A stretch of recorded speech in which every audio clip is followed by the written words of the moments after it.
अच्छा, बिस्मिल्लाहिर्रहमानिर्रहीम। नबीला शाह साहिबा को मेरा ख़्याल से कश्मीर का बच्चा बच्चा जानता है और इस तरह पाकिस्तान में भी हर शख्स जानता है कि बहुत सारे जो ऐसे लोग हैं जो कश्मीर कॉज़ के लिए पिछले कई दहाइयों से बग़ैर किसी मुफाद के काम कर रहे हैं। और नबीला शाह साहिबा के घर में मैं आज आई तो आप लोगों ने देखा होगा कि 2 रोज़ पहले जो है इन्होंने एक प्रेस कॉन्फ्रेंस की थी शहरियार अफरीदी साहब के साथ। तो परदेश में रहकर अपने देश के लिए सोचना मेरा मिशन है। मैं अपने रब से तिजारत करती हूँ। मैंने अपना अकाउंट दुनिया में नहीं ऊपर खोल रखा है। आए आप भी मेरे इस काम में शामिल हों, ऐसा हमारी CEO मुकद्दस मजीद का कहना है। साथ में नबीला शाह साहिबा जो हैं वो एक एडवोकेट भी हैं और साथ में इनकी एक चेयरपर्सन हैं जम्मू कश्मीर डेमोक्रेटिक पार्टी की। और नबीला शाह साहिबा आपका बहुत शुक्रिया। आपसे एक ही सवाल पूछूंगी, मैं कोशिश करूंगी कि आप उसका मुकम्मल तफसील से जवाब दें। देखिए 10 साल तक जो है मौलाना फजलुर रहमान जो हैं वो कश्मीर कमेटी के चेयरमैन रहे हैं, सैयद फ़खर इमाम साहब भी रहे हैं और आज शहरियार अफरीदी साहब भी हैं। आपने 3 दिन पहले उनके साथ मिलकर एक प्रेस कॉन्फ्रेंस भी की और आपने जैसे बताया कि मौलाना फजलुर रहमान के साथ भी आप मिलती रही हैं। 370 के बारे में आपने उनसे डिस्कस किया, जिसके बारे में उन्होंने कहा कि मैं तो 370 के बारे में जानता ही नहीं हूँ। तो फिर ऐसे लोगों ने क्या कश्मीर के मामले को हल करना। तो अभी आप क्या समझती हैं कि PTI की गवर्नमेंट है और आप जानती हैं कि 370 हटा दिया हिंदुस्तान ने और पाकिस्तान जो है पिछले 1.5 सालों से उसने क्या ऐसा कश्मीरियों के लिए किया है कि हम थोड़े मुतमईन हों कि 72 सालों से जो मसला हल नहीं हुआ वो आने वाले वक्त में हल होगा। बिस्मिल्लाहिर्रहमानिर्रहीम। सबसे पहले कमल आपका बहुत शुक्रिया। और आपने जो सवाल किया कि हम क्या समझते हैं जो पिछले 10 साल में और इस वक्त की हुकूमत में मसला कश्मीर के ऊपर या कश्मीर कमेटी की जो कारकर्दगी है उसमें क्या फ़र्क है। तो पहली चीज़ यह है कि मैंने पिछले 10 साल का आपको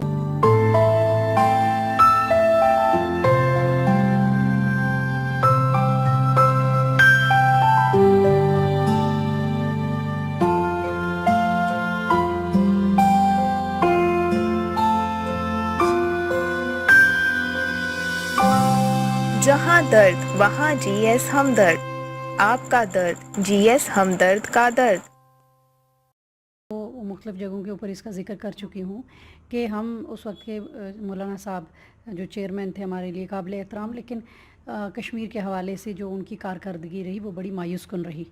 और उस पे चूँकि हम उनके पास जाते भी रहे और उसके बाद मुस्लिम लीग नून के हाई कमान के पास उनकी ज़िम्मेदारान से भी हमने बात की तो उन्होंने कहा मौलाना साहब हमें ब्लैकमेल करके या तो कहते हैं कि हमें चेयरमैन कश्मीर कमेटी बनाया जाए या फ़ॉरेन अफेयर की कमेटी जो है वो दी जाए हमें। तो इसके ऊपर ये गैर संजीदगी थी कि जब आप मैंने ज़िक्र किया कि 370 के हवाले से उनका जो कहना था वो नहीं, इस बारे में नहीं जानते थे और ना वो जानना चाहते थे। हालांकि मौलाना बहुत ज़ीरक सियासतदान है, वो अगर इसके बारे में मुताला करते, समझते, इसको प्रोजेक्ट करने की कोशिश करते तो वो कर सकते थे, लेकिन उन्होंने उसमें गैर संजीदगी का जाने अनजाने में इसमें उन्होंने गैर संजीदगी दिखाई और जो काम पिछले 10 साल में होना था वो नहीं हो सका। अब की जो मुस्लिम लीग नून की हुकूमत के बाद जब ये आए पाकिस्तान तहरीक इंसाफ की हुकूमत आई पाकिस्तान में, तो उस हुकूमत के अंदर पहले तो सैयद फ़खर इमाम साहब को लाया गया। वो भी बड़े सीज़न्ड पॉलिटिशियन हैं और लाइक इंसान हैं, कश्मीर के हवाले से उनका नुक्ता नज़र है, बातचीत करना जानते थे, लेकिन उनको फिर मुझे नहीं मालूम कि कैसे तब्दील किया गया। और उसके बाद शहरियार अफरीदी साहब आए हैं तो इनसे हमें इसलिए तवक्को है, एक तो ये एनर्जेटिक हैं, यंग हैं और कुछ करना चाहते हैं। पहले मैंने आपको बताया कि हम पिछले 10 साल में उनके साथ मिलते रहे और हमको बिल्कुल बदस्तूर ये कोशिश करते रहे कि वो कुछ इस हवाले से कोई अपनी आउटपुट दें हमें, हमसे हमारी खिदमत नहीं कर सके क्योंकि कल उसी प्रेस कॉन्फ्रेंस में 46 करोड़ रुपया अगर आप लगा रहे हैं बजट कश्मीर कमेटी के नाम के ऊपर तो फिर तो बहुत बड़ा काम हो जाना चाहिए था। लेकिन कश्मीर कमेटी का काम ये है कि ये सेंसिटाइज़ करे इस इशू को दुनिया पूरी के सामने और दुनिया की सिविल सोसाइटीज़ के साथ और यहाँ की पाकिस्तान के लोगों के साथ नौजवानों तक इसको शिफ्ट करे। لیکن وہ کام انہوں نے نہیں کیا. اب شہریار آفریدی صاحب میں اور ان میں فرق یہ ہے کہ شہریار آفریدی صاحب یہ جاننا چاہتے ہیں کہ کشمیری کیا چاہتے ہیں، اور وہ یہ چاہتے ہیں کہ ہم کشمیریوں کی امنگوں کی ترجمانی بہتر طریقے سے کر سکیں، اور اس کے لیے وہ کشمیر کے ہر چھوٹے بڑے بچے بڑے سا پردیس میں رہ کر اپنے دیش کے لیے سوچنا میرا مشن ہے. میں اپنے رب سے تجارت کرتی ہوں.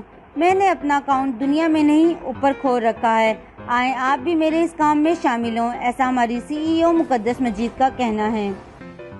کے ساتھ رابطہ کر رہے ہیں، ملاقات کر رہے ہیں. تو اس میں یہ ہماری ذمہ داری بنتی ہے کہ ہم صحیح معنوں میں ان کو کشمیر کے فگر اینڈ فیکٹس جو ہے ان تک لے کے جائیں، تاکہ وہ اس کے اندر جو ریاست پاکستان کی ایک آرگن کی حیثیت سے وہ اپنی ذمہ داری نبھا سکیں.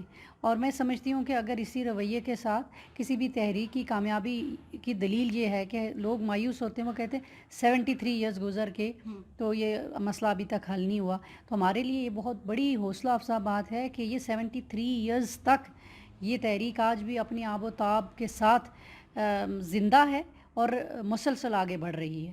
اور یہ اس کی مزید کامیابی یہی ہوگی کہ یہ حکومت، ہم نہیں کہتے کہ ان 5 سالوں میں یہ مسئلے کو حل کر لے گی، ہماری دعا بھی ہے، توقع بھی ہے کہ وہ ان 5 سالوں میں حل کر لے، لیکن ان کی کامیابی یہ ہوگی کہ یہ اسی کامیابی کے ساتھ اور اس میں مزید بہتری، جو سفارتکاری میں ہمارے جو لو پولز رہے ان کے اوپر جو ہے ان کو امپروو کر کے پوری دنیا میں مسئلہ کشمیر جس طرح سے عمران خان صاحب وزیر اعظم پاکستان نے اٹھایا اور پوری دنیا اس کی اب آواز بن رہی ہے، اسی طریقے سے اب جو ہے یہاں کے لوگوں کو بھی پتہ ہونا چاہیے. اور یہ جو ذمہ دار ہیں، جو حکمران ہیں، یا چاہے کشمیر کمیٹی ہے یا حکومت پاکستان ہے، ان کو چاہیے کہ ہمارے یہ ڈائسپورا جو ہے کشمیر کا ہے، آزاد کشمیر کا ہے، مقبوضہ کشمیر کا ہے، خواتین ہیں، جیسے پڑھی لکھی خواتین ہیں، ان کو سول سوسائٹیز میں مختلف جگہوں کے اوپر مڈل ایسٹ میں بھیجیں، ان کو یہاں یورپ میں بھیجیں، یورپی یونینس میں بھیجیں.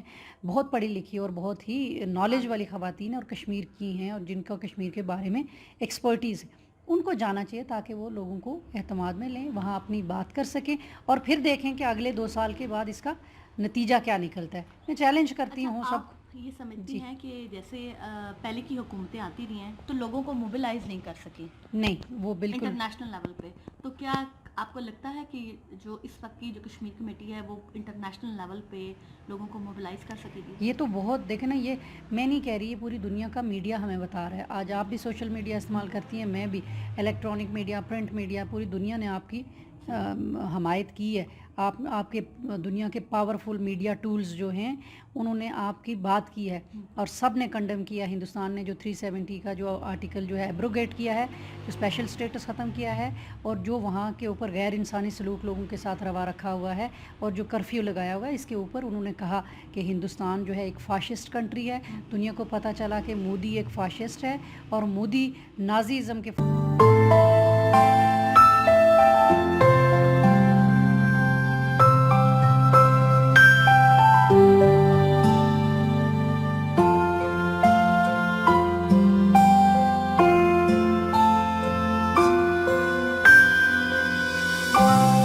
جہاں درد وہاں GS ہمدرد، آپ کا درد GS ہمدرد کا درد. فلسفہ، چونکہ یورپ کو پتہ ہے کہ نازیزم کا فلسفہ کس قدر ڈیزاسٹرس ہے، تو اسی طریقے سے ان کو یہ بات پتہ چلی. کیونکہ اس سے پہلے جو لوگ تھے، بدقسمتی سے، جب آپ میں بہت ساری چیزیں پھر کسی وقت آپ کے ساتھ کروں گی، لیکن بدقسمتی سے ہمارے مسئلہ کشمیر کو انہوں نے ٹیررزم کے ساتھ جوڑنے کی کوشش کی، جبکہ یہ ایک انڈیجنس مومنٹ ہے، یہ ایک بنیادی رائٹ کی مومنٹ ہے، بنیادی حق خود ارادیت کی تحریک کی مومنٹ ہے، جس کو پروجیکٹ کرنا بہت ہی آسان تھا. ریاست پاکستان کے ساتھ، قائد اعظم محمد علی جناح کی ریاست کے ساتھ، پاکستان کے ساتھ ہمارا بڑا والہانہ لگاؤ بھی ہے، اور ہماری منزل اور ہماری الٹیمیٹ ہمارا گول یہی ہے اچیو کرنا کہ ہم پاکستان کا حصہ اپنے ووٹ کے استعمال کے ذریعے بنے.